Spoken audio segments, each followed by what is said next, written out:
Welcome to Arts for the Health of It. I'm your host, Richard Wilmore. And I'm Constanza Rader. We're really excited to have you here today. Richard has been planning and scheming about this episode for a long time because we're talking to some anaplastologists today, which is a big word, but it's a field that very directly combines artistic skill with medical practice. And this has a very personal connection with you, Richard. Do you want to talk about that? No, thanks. Yes, I would love to. So, not that I don't love anaplastologists. That's not the exciting part for me. Well, it is the exciting part, but we're also talking to my dad today, who is a beneficiary of this work, who I think has completely changed his entire life and outlook on life. And it's really like I don't know why it took me so long to put two and two together that this is arts and health, because I was able to actually watch my dad's prosthetic being painted and made, and I wish I would have videoed it back however many years ago that was, because it is beyond an artistic talent. And it is completely life-changing. So we get to talk to everybody today about that process. And they're all from Wisconsin, so I'm probably going to break into the worst Wisconsin accent ever. As soon as they all come on the screen, I will probably change my voice accidentally. So sorry about that already. I'm looking forward to it. Yes. So yeah, they're all here today. We're live on Facebook and YouTube, and then you will be able to listen to the audio on Wednesday on all the podcast platforms. So make sure you like and subscribe and all of that fun stuff on all of those platforms. So there you go. That's very exciting. Do we want to do introductions of Julie and Megan? We can do that, right? Sure. Go for it. We'll go to them. Megan Thomas is a certified clinical anaplastologist living and working in Milwaukee, Wisconsin, with her husband and 3-year-old. Anaplastology has allowed her to combine her interest in art, medicine, and patient care. As an anaplastologist, art is part of every day of work as she designs and fabricates custom-made lifelike silicone prosthetics for patients who are missing anatomy due to disease progression, traumatic injury, or birth difference. Sculpting, mold making, and color matching are just a few of the artistic skills that go into each prosthesis. I can read, I promise. Julie Brown is a certified clinical anaplastologist. I can say that, but I can't say prosthesis. Okay. Who has created hundreds of custom ear, nose, eye, hand, and foot prosthesis. Is that correct? I hope so. I'll ask them. She is the founder of Medical Art Resources, a specialty anaplastology practice devoted to creating lifelike prosthesis. She earned a master's degree from University of Illinois Chicago in biomedical visualization that prepared her for this career path. And we're going to run our little intro video, and then they're going to be out here, and we're going to talk to them in just a second. Welcome to Arts for the Health of It, a podcast where you will discover creative ways to improve your health and well-being. Someone may have told you that art isn't for you, but they were wrong. Anyone can create arts for the health of it. No talent or experience necessary. I'm just a little songbird, try to fly my way homeward with the melody, and I make the beat. Don't know where it'll take me, cause when I'm in the dark of night, I sing my way back to the light. Come along with me, and your heart will see that a song changes everything. Oh, oh, oh.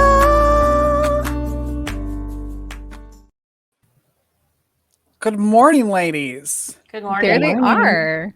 Thanks for being here. Thanks for inviting us. Yeah, thank you. Can we start off kind of by each of you introducing yourselves? I did both of your intros, but I would love to hear from you what your version of what you do every day. Do we want to start with Julie? Sure. I am one of the luckiest people in the world because I have loved going to work almost every day of my life. We have the luxury of working in healthcare, but using our art every day to help people. Adding to that, when we are working with patients, we're spending long amounts of time with people, so we actually get to know our patients. And I think the healthcare system makes it difficult to make those connections with people. So between using our art and our skills that we improve constantly, I feel like at this stage of life, I'm still learning things every day from each patient and from each case. So I guess that's what we're about. That's awesome. Beautiful. Thanks, Julie. All right, Megan, you're in the hot seat. Thank you. Yes, I have to echo what Julie has said. I just feel very, very lucky to have found this career because I also just love coming to work every day. I know that's not the case for everyone. And we just have this amazing opportunity to spend time with patients and meet patients from all over Wisconsin, all over the United States, sometimes from other countries even. And that time that we get to spend with them while we're doing something that we love is just pretty amazing that we have that chance. So I really, really love it and feel lucky. That's awesome. Wouldn't you like to define anaplastology for us and make sure we're saying the terminology correctly? Maybe Julie? Sure. I didn't want to overspeak here. Go for it. Anaplastology is a word that was coined, let's see, I might not get this right, but I believe around 1987, 86, something like that, by a gentleman named Walter Spohn, Spohn. And the word was coined at Stanford University when he started a program focused on creating prosthetics with a lifelike appearance. So the difference between our field and the orthotics and prosthetics field is that almost everything we create is custom made, but almost everything we create is designed to blend with surrounding anatomy. So when we've done a good job, no one notices what we've done. Can you share some examples of what types of prosthetics you might make? I have photos. Oh, okay. Well, while you explain. So we make any prosthesis for the face because, of course, if the prosthesis does not blend in when it's a facial prosthesis, it's not going to help that patient carry on with their life without their facial difference being the first thing people notice them for. What patients tell us is that whatever they've been through, whether it's a birth difference, traumatic injury, or cancer surgery, they don't want to meet a person and have their difference be the focal point. They want just their personality to be the focal point, not their difference. So we make eye prostheses. It might just be the eyeball. It might be the eyelids and more extensive tissue. Nasal prostheses, ear prostheses, really anything on the face. Wow. We also make finger prosthetics because even if someone has lost a fingertip, that can be a real focal point for the patient because they are looking at their hand constantly. We all are as we express ourselves and carry on activities of daily living. And also foot prostheses, breast prostheses, that natural appearance, really makes a difference. Wow. I wanted to say that I will be showing some photos, but don't be like scared, people who are watching, that you're going to see like blood or like inside of like they're very well edited and photographed photos, so you don't have to prepare yourself. But they're fascinating to me. I have a question for both of you. It's a very scientific and art background. Do you have a favorite part, or was it the fact that you could combine both of these that was so interesting to you? I can, this is Megan. So I had always really loved art, but but it always sort of felt like I needed a very specific motivation or reason for doing art. And I also was interested in medicine when I was growing up. So being able to combine the two was really helpful. And I think I really like both sides of the work that we do. It's a balance, and there's a lot of problem solving kind of from both sides of things. So it keeps things interesting, and it's a little different for every patient that we work with, even if it's the same type of prosthesis. Each patient is a little different. So it keeps things interesting each time.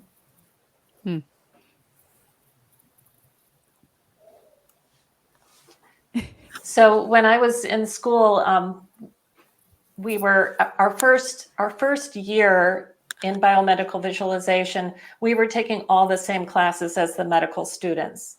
So because there are so few of us, and actually it's a medical illustration program primarily, we were just thrown in with the medical students. And pretty quickly, the medical students learned they wanted to study with the biomedical visualization students because we were really visual people, and we would diagram out anatomy when we'd have dissection, and we'd be the best co-teachers because we were really visually oriented.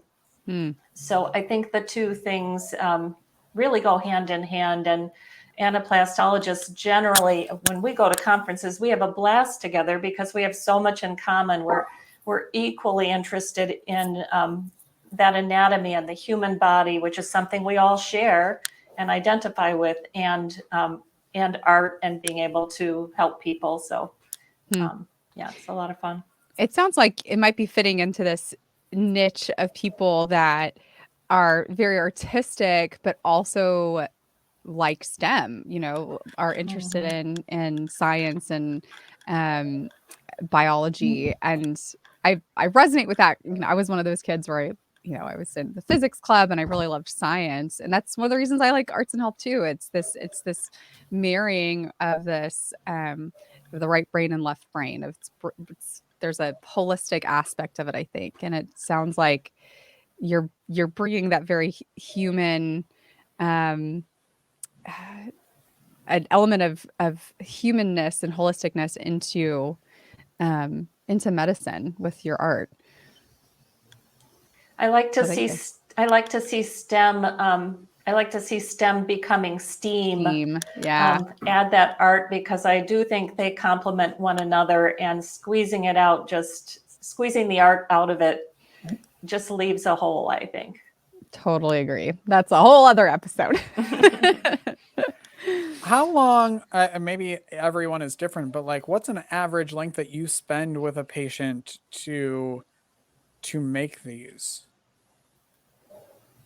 So it's usually a series of appointments. So we meet the patient initially for a consultation to provide information and take a look at their specific situation, answer their questions and show examples and that kind of thing.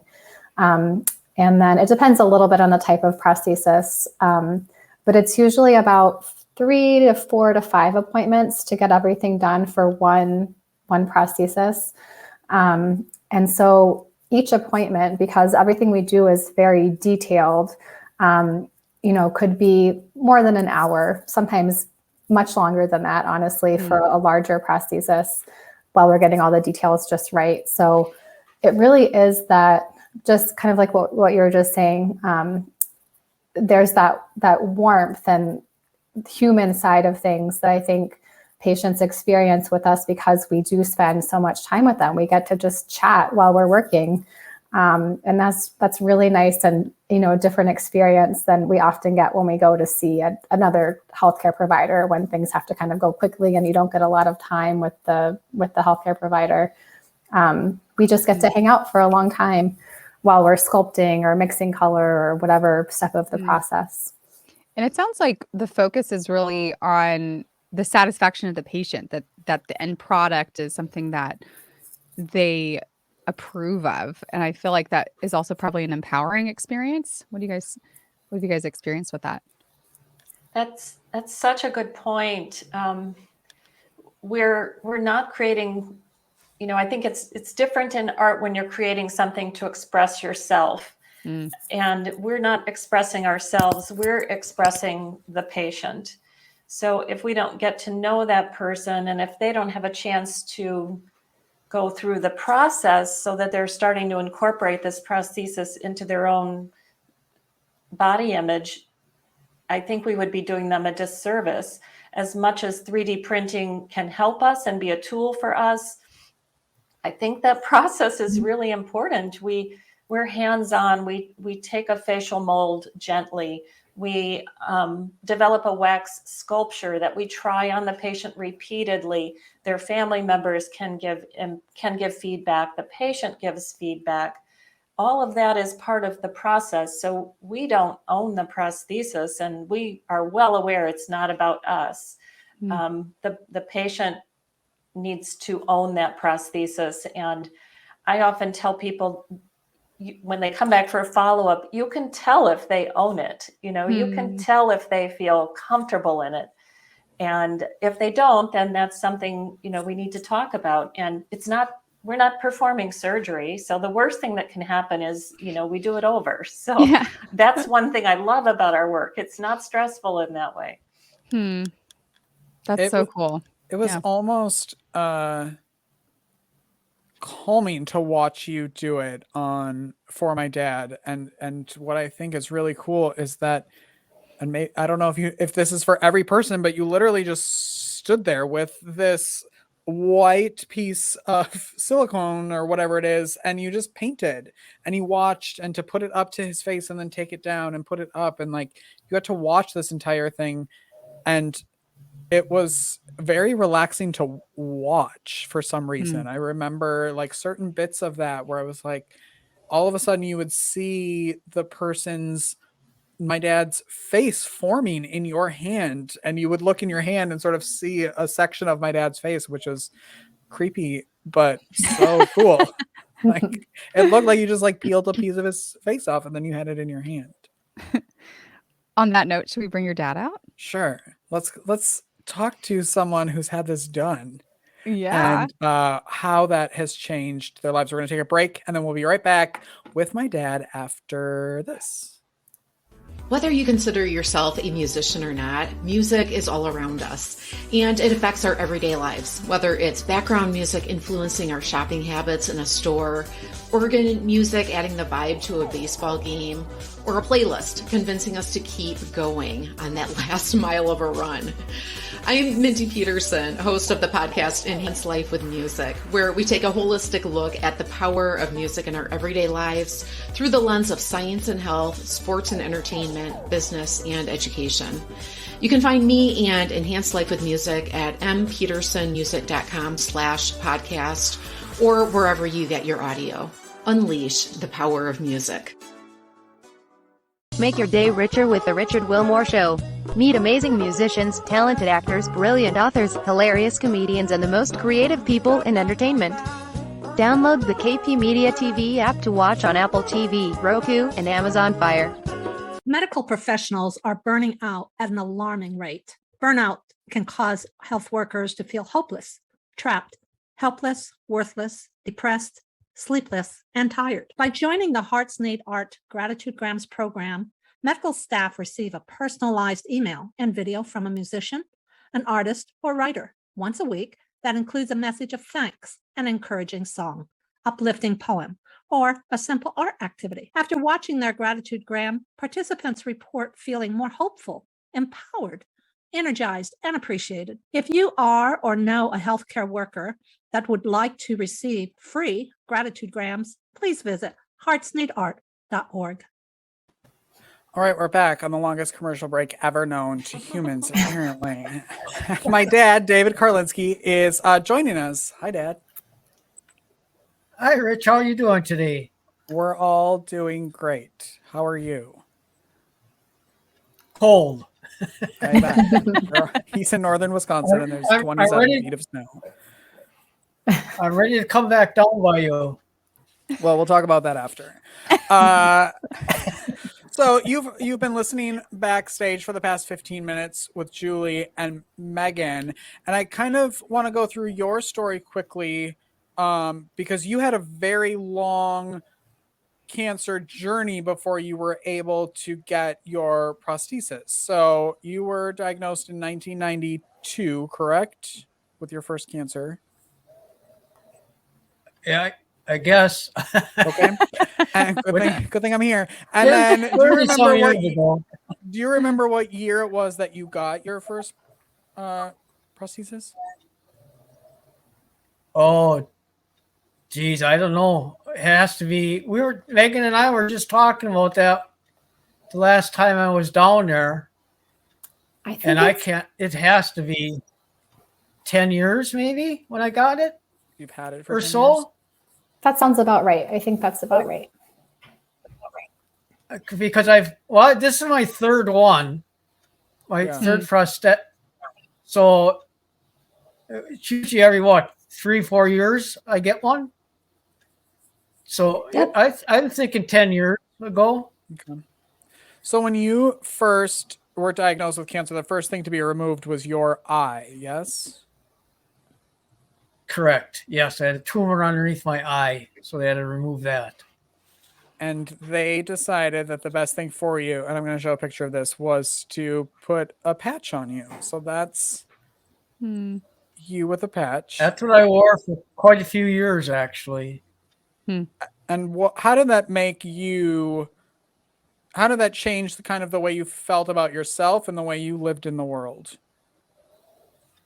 Well, you you get a lot of people asking you where your pirate ship is, Oh. or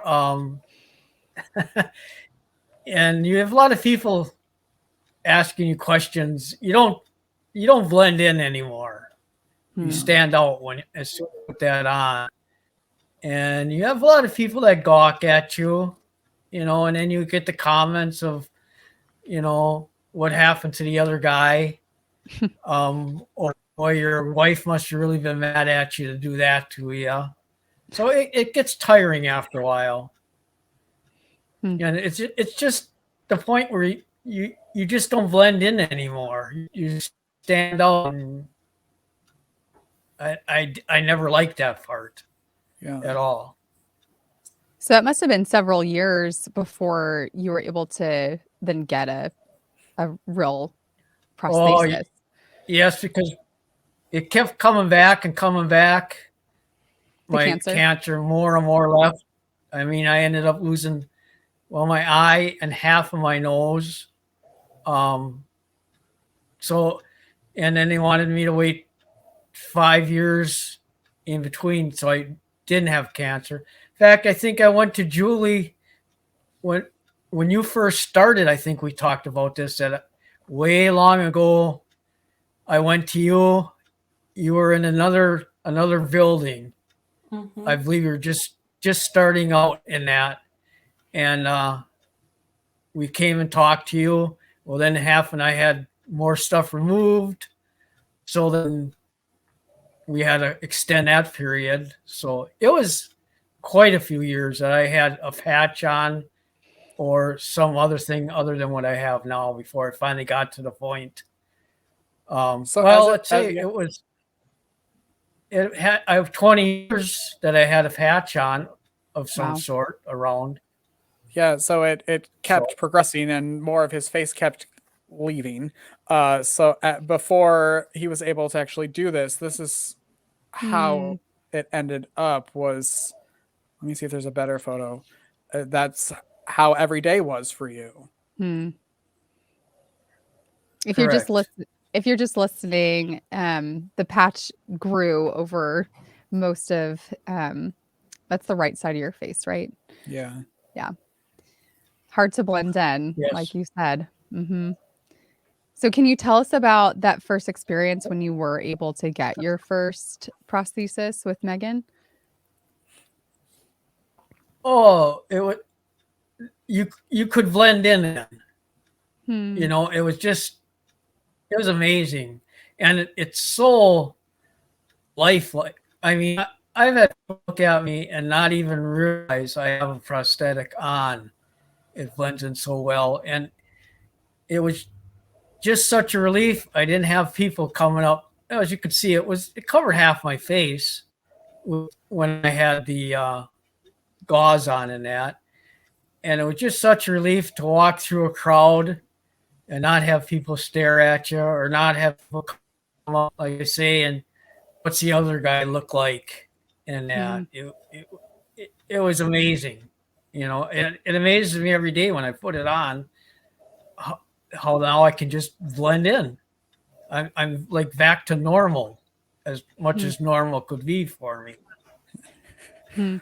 I remember one of the things you said before you got it. I don't even think Davian, my nephew, was born yet, and you said, I want to make sure this is fixed so they never have to ask me about what's on my face, like my grandkids. Like I don't want my grandkids to ever have to ask about it. Right. Can you oh, sorry, go. But my kid's still at Nyla, my granddaughter, she is like amazed at it because we play hide and seek when she was little, and I would only close the one eye, and she always thought I was cheating on her.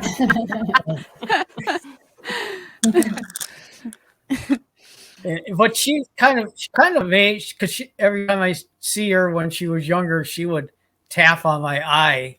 She was just amazed at it, you know. But they have never seen me, which I am so glad they've never seen me with my thing off, because it's not good to see, you know. But it's just amazing to have it on, and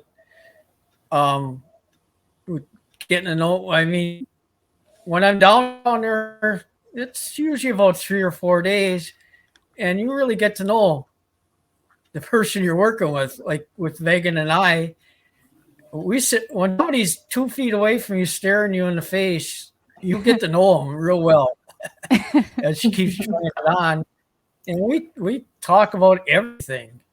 I mean, we've really gotten to know each other really well. So. It seems like it's almost it's like a form of like portraiture, that there's this intimate seeing that's happening, and you're really looking and trying to reflect this person accurately. I just wonder, Julie and Megan, hearing what does it feel like to hear the kind of impact that your work has on someone? Well, it makes our work very satisfying, of course. What could be better than feeling like you've had a positive impact on someone's life? Not much can be better than that. And it keeps us always striving to do our best. We're very engaged in continuing education, anything we can do to keep improving, because you also don't want to disappoint someone. You know, you really feel compelled to make sure that what you're giving them is going to serve them well. And Megan, this is your work. Yeah. And Julie and I have both worked with Dave over the years. And I just wanted to add to what Julie said. You know, we're so lucky because, yes, we make an impact on our patients, but they make such a huge impact on us too. And it's amazing. I mean, sometimes it just feels, I don't even know how to describe it, but like spending time with Dave for many hours. We take a long time to do many things. So those longer appointments, you know, it's about, the process is about him, of course, but we spend so much time chatting and getting to know each other. Our patients are just so remarkable. Like, he's asking how things are in my life and remembering things that have happened in my life. And that's just like, you can hardly believe it. It's just really amazing to get to know people on that level and in that situation. That's really cool. Is this a service that is readily available to people? We're a very small profession, so access to care can be challenging. You know, we're lucky that we're in Wisconsin for Dave, but he has to drive a long way to get to us. And that's the case for many patients because our profession is just so small. So that would be something really helpful in the future. If technology allows care to be more accessible to people, that it would just be very helpful. We get inquiries from people all over the world, and some people just aren't able to travel as far as they need to reach someone who can work with them. So it's definitely a challenge.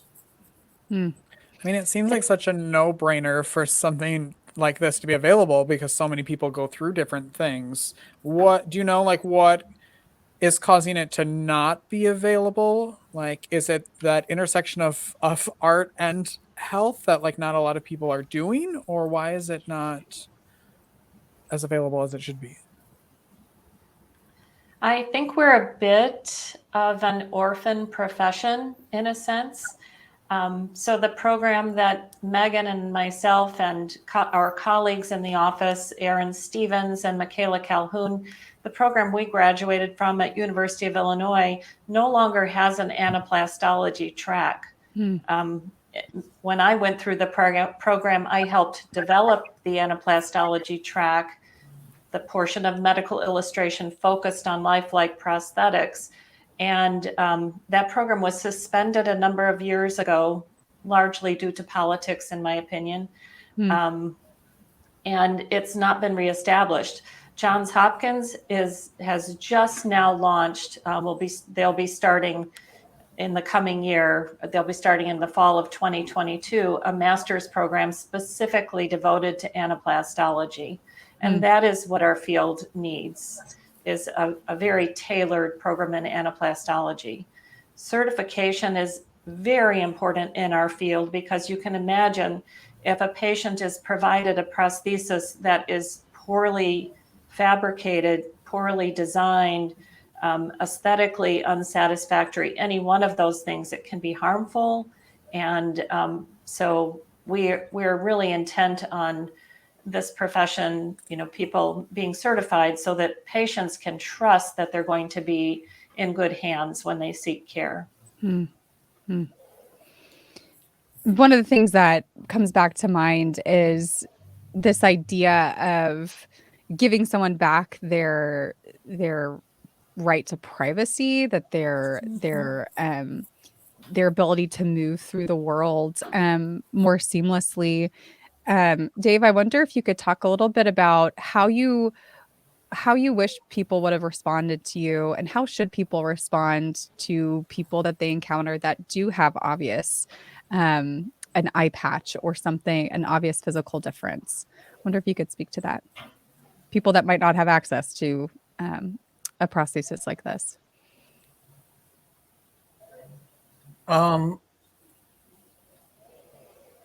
As far as I don't know how to say this. I don't know. It's just that I would tell people, what I went through, and then you see other people, you learn, you don't gawk at people. And I realize a lot of people, are in the same boat I am. And I would tell people, be more caring towards these people, not going up and gawking at them and asking them questions and that. And or making pirate jokes. I mean, I would recommend, if somebody had this, defect or something, to do it right as soon as they could, because it's life changing is what it is. You have so much, I don't know, you feel better about yourself. I would say once I had this, I felt so much better and uplifting in that, because it was, like I say, I just blended in, I'm back to my normal self instead of always having a patch or something on, which was, it's hard to explain once you go through it, and it's how I feel in that. I don't know how to put it in words. It's just, like I say, life changing. When I watched the whole process going about it. I actually could not believe I was having this done. To see how it was. I mean, I had my eyeball made in Madison, and I had to carry it down to Julie and hand it to her and let her go. And Julie came up to Marshfield and did the plaster mold and that, and just to watch it being made is amazing how they do it, because I can't draw a stick man very good. And I'm not lying. And to watch Megan and Julie, like Richard said, it's just a clump of silicone. And over the course of a couple of days, not even the first day, you're looking like, holy Christ, that's me right there. And it was just amazing to watch it. And when I got the very time I first got to put it on and look myself in the mirror after 20 some years, my youngest, he does not remember me without even having a patch on. He was that young. And to look in the mirror and you got your life back, just like that. It was something else to see, like I say, it was 20 some years of having some sort of a patch on. And all of a sudden, within seconds, you put that on, it's holy crap, that's how I look. Or used to look, it's something else. They both do such an amazing job. I mean, and I'm glad Richard and my other son Robert got to sit and watch the whole thing, the whole process of that. So that was kind of special too. I didn't have to go through it alone. I had, two of my sons there watching it and interacting with everybody in that. So yeah, it's just amazing. I remember I was in second grade when my dad lost his eye, and I was out of college when he got this. And I remember almost being weirded out to see him with a full face, because I didn't really remember. There are pictures of him with two eyes before 1992, but I don't remember that because I was so young. So to see him not with everything, almost, I was like, who is that? It didn't seem like him. And it took a while to actually get used to seeing him staring back at you like that, not blinking, but staring. Maybe that was the weird part. I was like, what's happening? Are you looking at me? Or are you not looking at me? But that on the opposite side of that, he felt like such a human being finally. And then those of us who were used to not seeing him like that were like, that's not you. It felt very strange. Wow. It's such powerful work. I'm thinking about people who might be listening who didn't know that this existed, that maybe know someone or they themselves could benefit from this type of work. Megan or Julie, how would someone go about finding more information and finding a practitioner or provider that can do this? So I think it helps a lot, and it can be a little tricky to know where to start. You're right. Because for many of us, we don't know that this is even an option.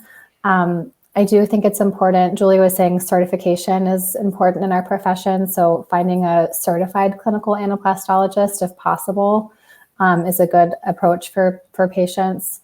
There's a lot more out there on social media. So that could be a way for someone to connect initially, just looking for lifelike prosthesis or looking at anaplastology or other things.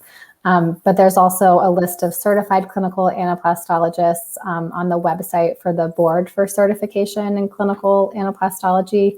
I don't know if there's a way that we could share links to things after the podcast.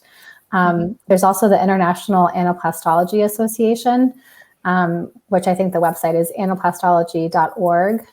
You can find a list of anaplastologists there from around the world. Not everyone is certified, but it could still be a good starting point. And we have a lot of good information on our website, medicalartresources.com. just to kind of give basic information, answer some initial questions. And then we're always happy to just talk on the phone, message on Facebook, Instagram. So there's a lot of different ways to get in touch with us. Kind of go from there. Thank you. And there's absolutely no way to get a hold of my dad. So he has a flip phone, and so don't try to contact him. If you have questions, contact us, and then I'll call him, and we'll figure that out. I have my email address now. No, we're not giving that out because you don't even know how to. You don't even know how to check that. I probably wouldn't be able to check it anyway. Exactly. He has 2 emails. I'd have to because call I you forgot one of first. them. Exactly. I don't want to put my dad on the spot here, but I usually cry on this podcast, so I'm going to try not to. But I want to thank both of you really for giving me and my family my dad back. He didn't smile a lot, and he was a completely different person than he was before, and he's a completely different person now. He's more outgoing, he's smiling, he's laughing. He is what I remember as a kid of having a father. And there was a long time where it was just, this, you could just feel the sadness in him. And so that's it. I just wanted to say thank you. Well, Now you got me crying. we're so grateful to have met both of you. It's amazing too, when we work with patients, we often get to meet family members. And I really appreciate both of you sharing your own experience, because even though we spend a lot of time talking with patients, we don't always kind of talk about the larger picture. And it really means a lot to hear that. So I really appreciate it. Thank you both.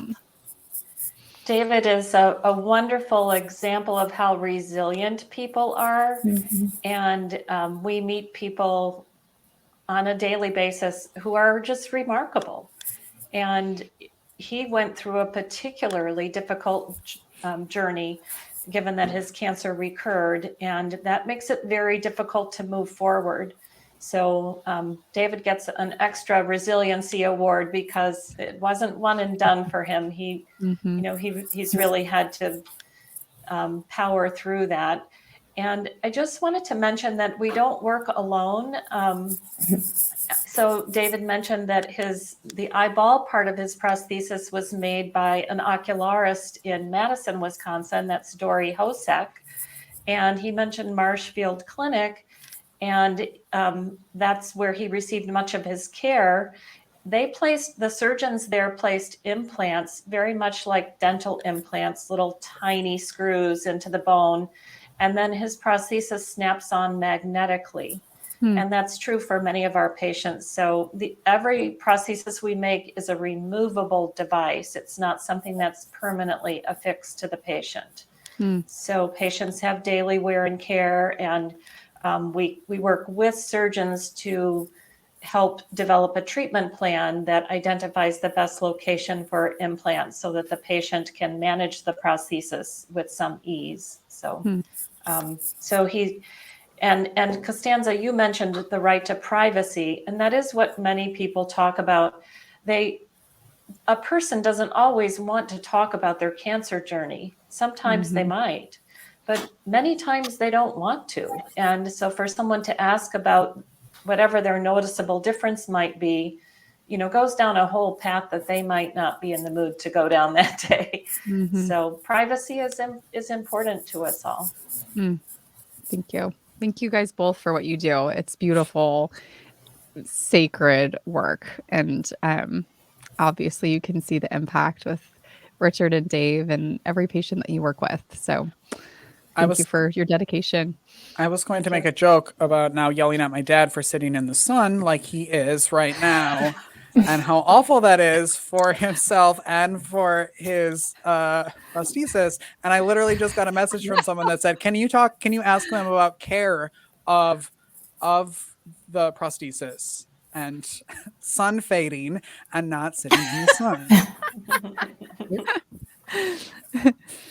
You want me to move? Well, no, we're live, and no. Also, we should have put a hat on you. But can someone kind of talk about that, about the care of it? and the do's and don'ts of what you're supposed to do with it.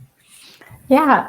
And Dave, you can chime in too if I'm forgetting things, since you're the one who has the experience of wearing the prosthesis. But it's actually pretty, the prosthesis itself is durable. So it can stand up to quite a lot, but it does need to be cleaned, ideally daily. So Julie mentioned the prosthesis doesn't stay on all the time. So for most patients, they put the prosthesis on in the morning and they remove it at night before they go to sleep. And so when you remove it at night, you clean it using rubbing alcohol or dish soap and water, basically just trying to remove like skin oils and other things that might get on the prosthesis during the day. And, avoiding, like you said, sunlight can contribute to the prosthesis fading over time. But although they're durable, they don't last forever. So the other thing is just, kind of coming in for regular maintenance appointments. We can clean the prosthesis and touch up the color and help it last a little bit longer until it's time for a replacement. Thank you, Julie. Were there any other questions that came in, Richard? No, but now I just had a question, and this is, I know we're super over, so I'm so sorry, everyone. But now all these questions are coming up in my head of payment for this, like insurance coverage of stuff like this, since it's so specialized. So we do have procedure codes for facial prosthetics, and because Medicare policy because Medicare covers facial prostheses, all that kind of trickles down to other insurance, private insurance. So facial prostheses are a covered service, basically, by Medicare, Medicaid. It should be covered by Medicaid in every state, but sometimes we have to educate folks in different states where they have not had these codes be used. So it should be a covered service. That's good to know. Yeah, thank you. Any final words from everyone? Dave, you have any last minute comments? I'll be calling you, Megan, because I had to order some stuff. But this is not a phone Yeah, call. ship This is it not a phone call. In general, to the people you can't listening. ship it when it's cold. It'll probably be July up here before you can That's ship true. That It's so nice to see all you guys. Me It's too. really nice. Thank you so much for including us in this experience. And Thank you for- it's really nice to see you, Dave. Well, thank you for so much for coming on, all of you. Oh, also, I want to say happy retirement to Julie. She's retiring at the end of March. So congratulations, and we will miss you a lot. Thank you. Thank you. I'm gonna miss patients and their families both. So I have to keep privacy laws in mind. I can't be checking up on people, but people can stay in touch with me. So We'll just do a podcast every 6 months and then you can check in. Different There people. we go. It'll be perfect. oh, sounds good. Well, thank thank you you all. all Thank so you. much for joining us today. Thank Bye, you. Dave. Bye. All right, Goodbye, coming on. everybody. we're gonna Bye-bye. kick them off, and then we're gonna try something new, and we'll see if it works. Goodbye, everyone. Bye. Thanks for being Bye. here. Thank you. Oh, my head's way too big. I'm gonna change that. Okay. Richard, you kind of held it together there. I know. And then they were talking, and I was crying, and I was like, should I bring it up? But I'm already crying thinking about what I was going to say. But it's true of what this does to not only the person but their entire family. Is like you could see the change in him, and I don't even know what he would be like without this. And There's so much tied It's- up in it, like personhood and, self-image and all the social implications Mhm. of having visible differences. And it's just such a beautiful gift to give people. There's something so very like intimate and sacred about it. And I just, I think about the role that artists play in healthcare just in general, that gift of time and presence and just really listening and sitting and learning about people and letting the person in front of us kind of direct the art, and that's what they do even in this. And so it was really cool to see. Yeah, I'm glad that Northern Wisconsin internet was working today Yes. during a snowstorm, so we could actually hear him and talk to him. And I'm glad that we could talk about it, because I think Yeah. it's very, very important and life-giving in many ways, I think. Yeah, that was really cool. All right, everyone. Thanks for listening. Thanks for watching. Thanks to everyone who was on today. And make sure you like and subscribe wherever you're watching or listening. Mhm. We'll be back every Wednesday with new episodes and live videos and all the other things we come up with. And hopefully less crying next time. Yeah, okay, right. Okay. That's not true. All right. Bye, everyone. Bye, everyone. Thank you for listening to Arts for the Health of It, a podcast produced by Hearts Need Art, creative support for patients and caregivers, in partnership with the National Organization for Arts and Health. You can help others learn about the healing power of the arts by subscribing, sharing, and reviewing the podcast wherever you listen or watch. The podcast is hosted by Richard Wilmore, co-hosted by Constanza Rader. Our theme song, Songbird, is written and performed by Natalie Lane. Visit heartsneedart.org to learn how you can support our mission to create joy with people facing life-altering health challenges. Join us next week to learn more ways you can create arts for the health of it. The views expressed on this podcast do not necessarily reflect the views of Hearts Need Art, their staff, board members, or other affiliates. All content is created for informational purposes only. This podcast is not intended to be a substitute for professional medical advice or to diagnose and treat any health condition. Always seek the advice of your physician or other qualified health professional with any questions you may have regarding a medical condition. Never disregard professional medical advice or delay in seeking it because of something you heard on this podcast.